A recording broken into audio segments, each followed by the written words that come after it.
Joining us right now to talk about all of those things, trade policy, deals, much more, Commerce Secretary Wilbur Ross. And Wilbur, thank you for being here today. Thank you for having me on. You are the first member of the administration that we are talking to here in Davos. Oh, my goodness. Yeah, so welcome. We love having you here.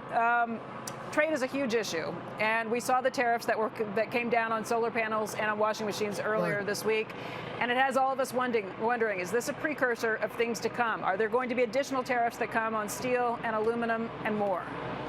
I don't think it symbolizes anything. Those cases had been ongoing for quite a while, and I don't think it should come as a shock to anybody, least of all the South Koreans or the Chinese.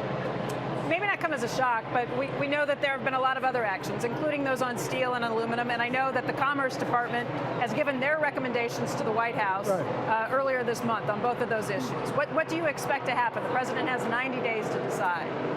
Well, the president has 90 days from when those reports were submitted. One was just last week and one was a little bit before.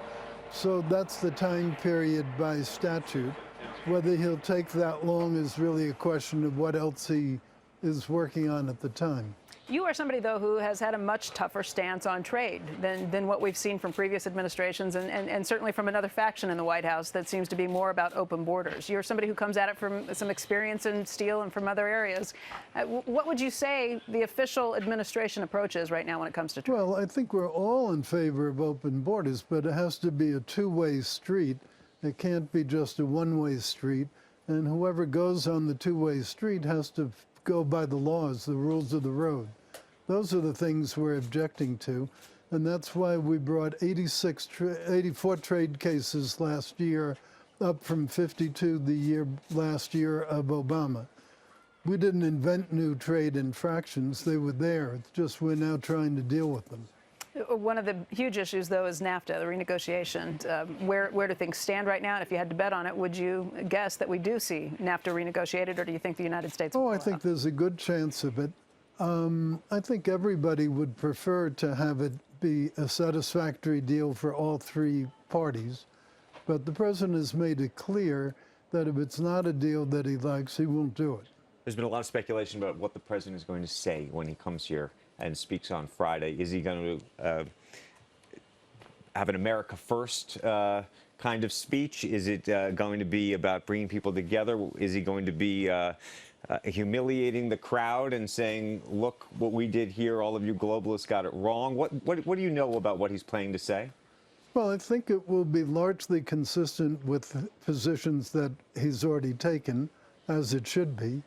But I think the main purpose of the visit is more to communicate with a broader constituency over here. There's a lot of people there that don't have very much direct access to Washington.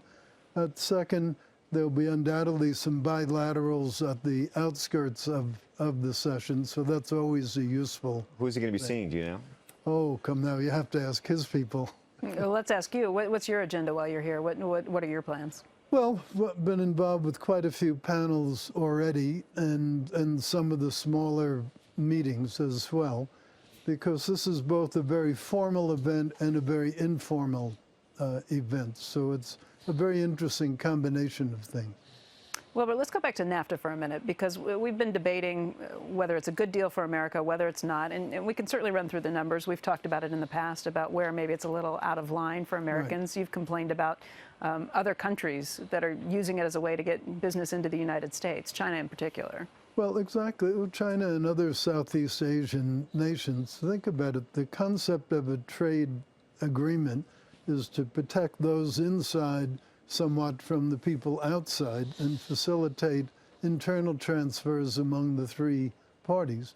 Well, something that instead is very porous and lets a lot of material in from outside NAFTA, it goes against the very concept of an agreement. But when you talk to the auto manufacturers, they will complain about some of the new things that the U.S. is insisting on. Right now, I think it's 62.5% of materials for cars and light trucks have to be produced within NAFTA. The new request from the United States is 85% from NAFTA, and 50% of that, half of it, coming from the United States itself. They say that that's something that basically no car on the market right now would be able to meet. Well, there are two different issues. One is what is the arithmetic. The other is what's the definition of something that's made within NAFTA. The old NAFTA went part by part, and a lot of the parts to which the percentage applied aren't even used in cars anymore because automotive technology has moved on. So maybe there's a way to rewrite it that doesn't actually change the numbers. There are a lot of electronic parts that weren't even invented back when NAFTA was done. So those rules are at best archaic, but at worst, we don't feel they accomplished the purpose they were intended to, which was to facilitate production within NAFTA. We had Sam Zell on our set last week, and we asked him about NAFTA. And he's somebody who has agreed with the administration on a lot of areas. But when it comes to NAFTA, he says that potentially the administration is not thinking about the security implications, why NAFTA was first put into place, that it made the south of our border a little bit of a safer place to be. How would you respond to that? Well, I don't know what was in their head on security originally, but I think it didn't become very secure until this administration. Well, we've got to ask you, there was a report in Axios earlier this week that suggested you had been sidelined. I would imagine actually by being here, it's hard to say that the president has sidelined you, yet he also had quotes, the writer of the piece, Jonathan Swan, who we've had on the show before, where it appeared that the president was dressing you down effectively about some of the negotiations and trade deals that were made, I think in particular with China. Well, a couple of things. First of all, the president responded very explicitly that he was 100% in support. So I'd like you to compare what he says to anonymous sources, former administration people. Those to me are not very much the same quality source. Let's talk about trade with China, because that's been another huge issue. People who are worried about a potential trade war breaking out still point to China and say that's probably where we need the most work to be done, that we have the most unfair imbalance there. But it's also a pretty delicate situation. What happens? What are the priorities in terms of how we deal with the Chinese? Well, our trade deficit basically has two sources. One is geographic, and the most important one there is China, and the other is product, and the most important one there is automotive. So those are the two things that you really need to deal with if you're going to have meaningful reduction in the trade deficit. So it's only logical that should be a focus. Although intellectual property is the one issue that so many business leaders talk about, too, when it comes to that. As you know, there's a movement afoot there, an investigation going on right now that will undoubtedly come out with some recommendations.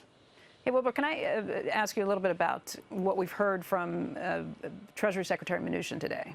He was talking earlier today in some of the meetings where you were, too, right, and spoke about how if a weak dollar comes along, that's okay, that we can deal with that.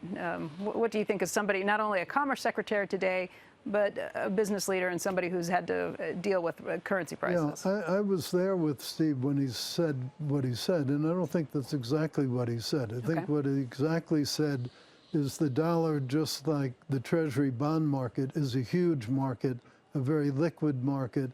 It's not something we worry a lot about day by day.